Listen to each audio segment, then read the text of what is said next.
E aí, eu sou o Thiago, e seja bem-vindo ao Histórias Criminais. Se você está curtindo essas histórias de gelar a espinha, faça-me um favor rapidinho, clique no botão curtir. Isso realmente ajuda o canal a crescer e me mostra que você quer mais histórias sinistras. Não se esqueça de se inscrever e ativar o sininho de notificações para não perder nenhum caso novo.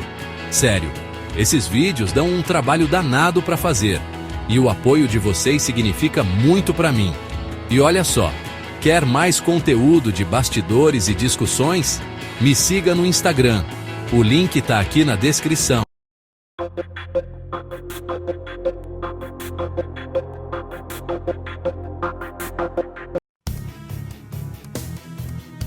Maio de 2012.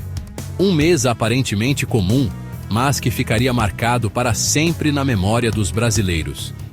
Em meio à rotina agitada das grandes cidades, uma notícia começou a se espalhar, primeiro de forma tímida, depois dominando as manchetes e conversas em todo o país.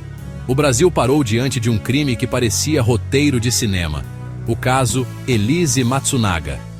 Um herdeiro milionário, uma esposa aparentemente perfeita, um assassinato brutal e um esquartejamento chocante. Tudo isso em um dos bairros mais nobres de São Paulo, onde a violência parecia distante da realidade dos moradores. O desaparecimento de Marcos Matsunaga, herdeiro da Yoki, logo se revelou um pesadelo real. A polícia cercou o prédio, jornalistas se aglomeraram em busca de respostas e a tensão tomou conta do local.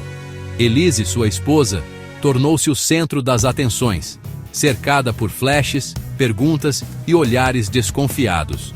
Quem era aquela mulher por trás do rosto sereno e do comportamento reservado? O casal, que aparentava ter uma vida perfeita, agora era símbolo de um crime que expôs as fissuras de um casamento de fachada.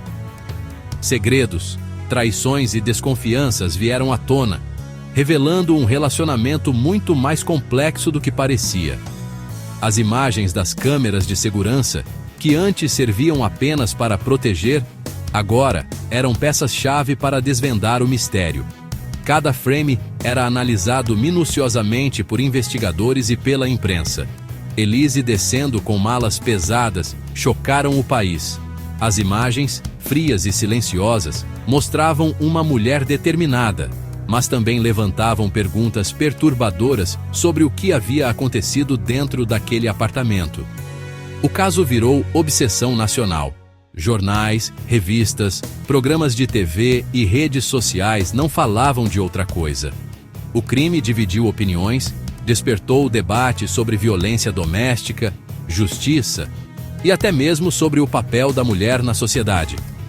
O país inteiro se perguntava: o que leva alguém a cruzar a linha entre o amor e a barbárie? Como um relacionamento pode se transformar em tragédia? Elise Matsunaga, de esposa e mãe dedicada, viu sua vida virar do avesso. O passado antes escondido veio à tona, e sua imagem foi completamente transformada diante da opinião pública. De protagonista de um casamento de aparências, passou a ser conhecida como a esquartejadora da Yoki, um nome que ecoaria para sempre na história criminal do Brasil. Para entender o crime, precisamos primeiro conhecer a fundo quem eram Elise e Marcos e como suas vidas se cruzaram de forma tão improvável. O relacionamento deles parecia, à primeira vista, uma história de amor digna de cinema, mas a realidade era muito mais complexa. Marcos Matsunaga era o herdeiro da Yoki, uma das maiores empresas alimentícias do Brasil. Carismático, bem-sucedido e milionário, ele era conhecido por seu gosto refinado, paixão por armas e pelo universo da caça. No mundo dos negócios, era respeitado e admirado, mas também carregava uma personalidade forte e, por vezes, controladora. Elise Araújo, por outro lado, veio de uma realidade completamente diferente. Nascida no interior do Paraná, de origem humilde, ela enfrentou muitas dificuldades para conquistar seu espaço. Determinada a mudar de vida, trabalhou como acompanhante de luxo para pagar os estudos e garantir uma vida melhor. O destino dos dois se cruzou através da internet, onde começaram a conversar e logo se apaixonaram. Para muitos, a união parecia um conto de fadas moderno. A jovem batalhadora que ascende socialmente ao se casar com um milionário. Eles frequentavam festas sofisticadas, viajavam para o exterior e exibiam uma vida de glamour nas redes sociais. Mas, por trás das aparências, havia muito mais do que sorrisos e luxo. A relação era marcada por um desequilíbrio de poder, ciúmes constantes e episódios de controle.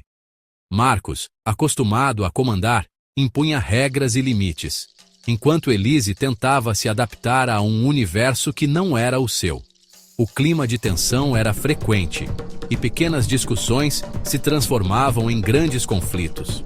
Para agradar Marcos e se sentir parte daquele mundo, Elise chegou a aprender a atirar e participou de um curso de caça e esquartejamento de animais no Canadá. Essa experiência, que parecia apenas um detalhe na época, mais tarde se tornaria uma peça-chave na investigação do crime.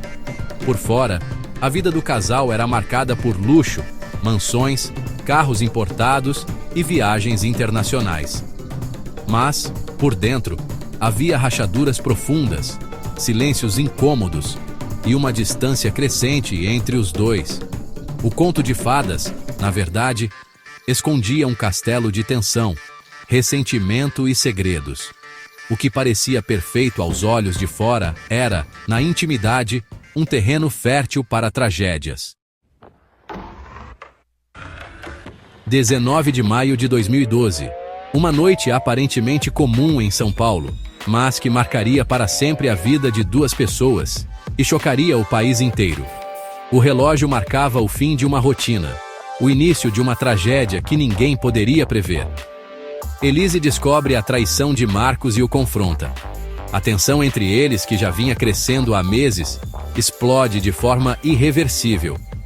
O ambiente, antes de lar, se transforma em palco de acusações, mágoas e ressentimentos acumulados. Segundo ela, a discussão foi violenta e cheia de ameaças. Palavras duras são trocadas, gestos agressivos tomam conta do espaço. O medo e a raiva se misturam, tornando impossível qualquer reconciliação. O clima é de puro desespero. No auge do conflito, Elise atira na cabeça do marido. O som do disparo ecoa pelo apartamento, selando o destino de ambos. Em segundos, tudo muda. O silêncio toma conta e a tragédia se concretiza. O que se segue choca o país. Ela esquarteja o corpo, embala as partes em malas e as descarta em Cotia. O horror do crime ultrapassa qualquer limite do imaginável, revelando uma frieza assustadora. As câmeras registram Elise, calma, descendo com as malas no elevador. Sua expressão não revela o peso do que acabara de acontecer. A rotina do prédio segue, alheia ao que se passa por trás das portas fechadas. Depois, tenta manter as aparências, mas logo se torna a principal suspeita. Ela conversa com vizinhos, atende a polícia, tenta agir normalmente, mas a verdade começa a emergir, e as suspeitas se voltam para ela. O horror não estava só no crime, mas na frieza dos atos seguintes. A ausência de remorso, a tentativa de seguir a vida como se nada tivesse acontecido, tudo isso choca ainda mais quem acompanha o caso. O Brasil assiste, perplexo, ao desmoronar de uma vida de aparências. O caso se torna manchete em todos os jornais, e o país inteiro se pergunta: como uma história de amor pôde terminar em tamanha tragédia? O tribunal se dividiu entre duas versões.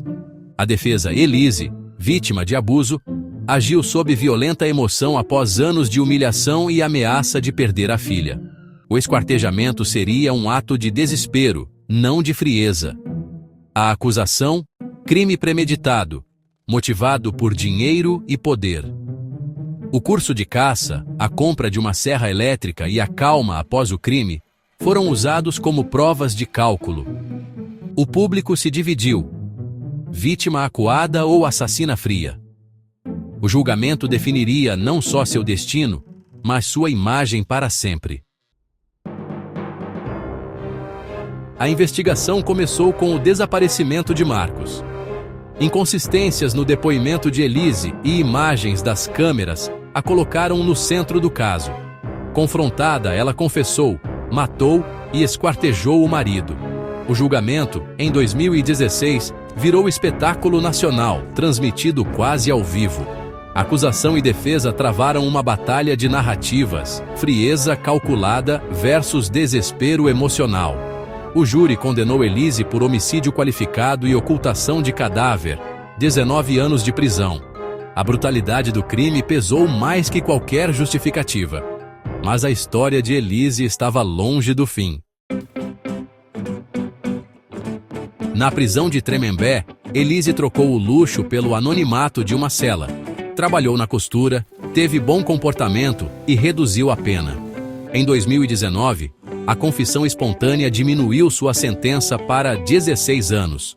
Em 2022, após 10 anos, conquistou a liberdade condicional. Tentou recomeçar como motorista de aplicativo, mas foi reconhecida e hostilizada. O estigma do crime tornou impossível o anonimato. Restou a ela um pequeno ateliê de costura, tentando reconstruir a vida longe dos holofotes. O caso Elise Matsunaga foi devorado pela mídia desde o início.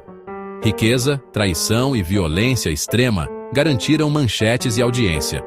A Netflix lançou, em 2021, a série documental Elise Matsunaga, Era uma Vez um Crime, com a primeira entrevista da protagonista. O público ouviu Elise, mas as opiniões continuaram divididas, arrependida ou manipuladora. O documentário não trouxe respostas fáceis, apenas reacendeu o debate. O sucesso da série mostrou o fascínio duradouro do true crime. A história virou produto cultural e continua rendendo audiência e lucro. A liberdade de Elise reacendeu o debate sobre reintegração de ex-detentos. Legalmente, ela pagou sua dívida. Mas o julgamento social persiste.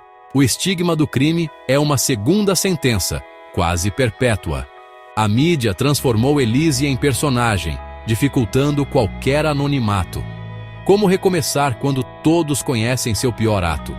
A família de Marcos nunca terá reparação total. A filha carrega o peso do passado. O caso expõe o conflito entre justiça, punição e perdão. Elise tenta ser uma cidadã comum, mas a sociedade não esquece. O caso Elise Matsunaga deixa mais perguntas do que respostas. Justiça é só cumprir pena ou também reparar moralmente? O julgamento público é mais longo que o do tribunal. O crime de Elise reflete nossos medos, preconceitos e fascínio pelo abismo humano.